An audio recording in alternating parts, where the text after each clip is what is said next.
Kumusta po kayo? Bago po ang lahat, first things first.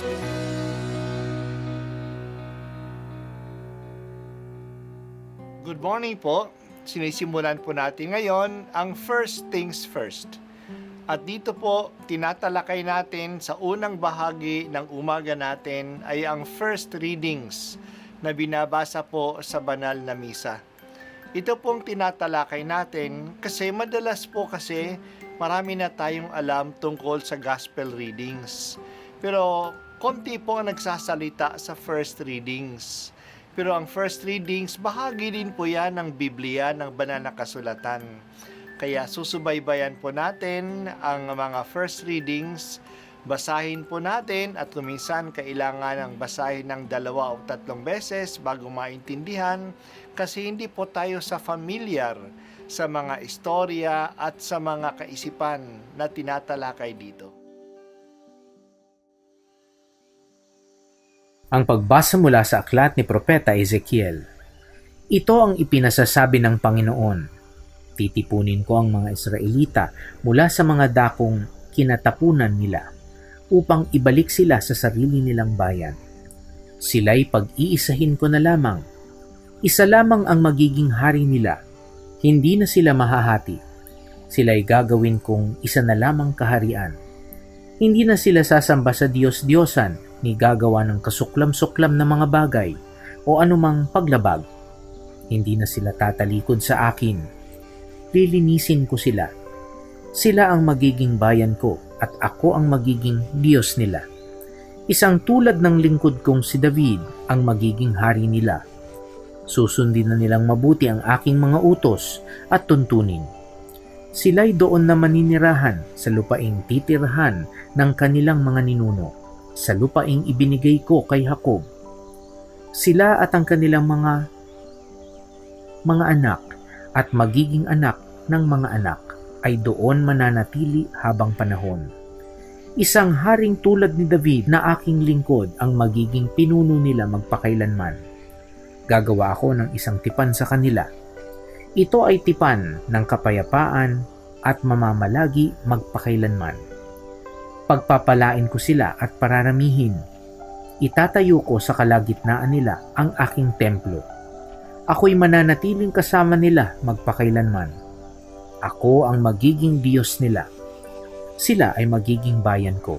At kung mananatili sa kalagitnaan nila ang aking templo, malalaman ng lahat ng bansa na akong Panginoon ang humirang sa Israel upang maging akin. Ang salita ng Diyos. Salamat sa Diyos. Noong panahon ni Propeta Ezekiel, ang mga Israelita ay napatapon sa iba't ibang kaharian ng Middle East. Una, ang kaharian ay nahati sa dalawa. The Kingdom of Israel in the north and the Kingdom of Judah in the south. Pangalawa, ang dalawang kahariang ito ay natalo ng ibang mga kaharian. Ang kaharian ng hilaga ng Israel ay natalo ng mga Assyrians at pinatapon sa mga lugar na nasa ilalim ng Assyrian Empire. Ang kaharian naman ng Huda sa timog ay tinalo ng mga Babylonians at pinatapon sila sa mga nasasakupan ng mga Babylonians. Pati na ang lungsod ng Jerusalem at ang templo ng Diyos na nandoon ay sinira. Sa ganitong malungkot na kalagayan, nagsalita si Ezekiel. Mabuti ang balita na dala niya. Titipunin uli ng Diyos ang mga Israelita kung saan sila ipinangalat.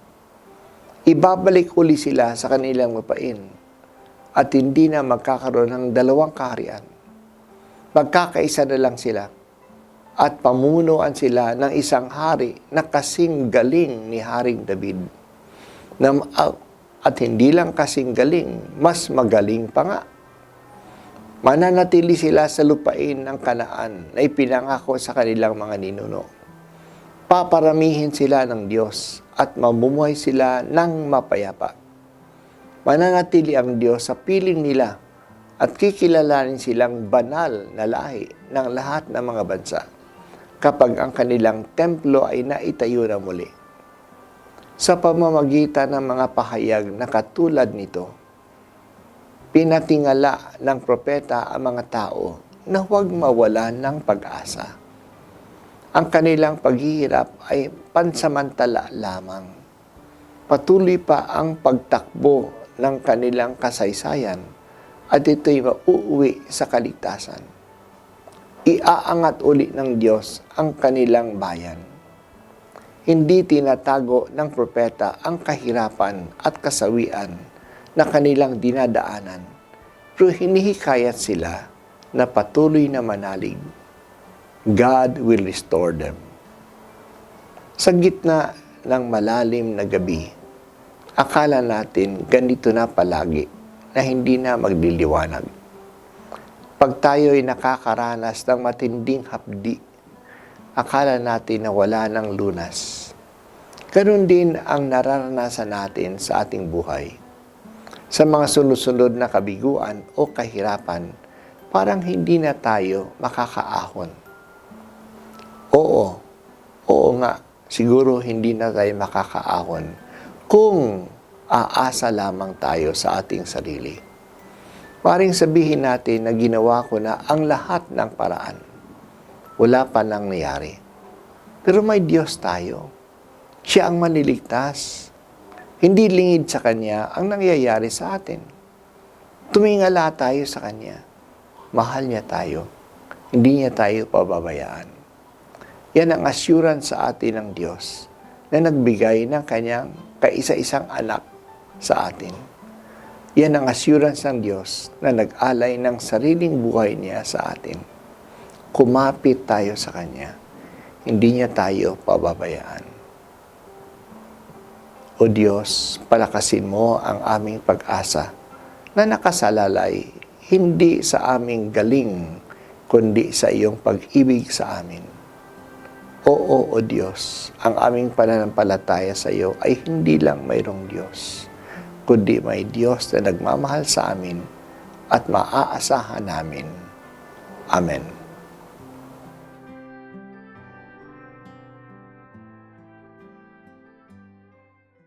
At ako po ay si Bishop Broderick Pabilio dito sa First Things First.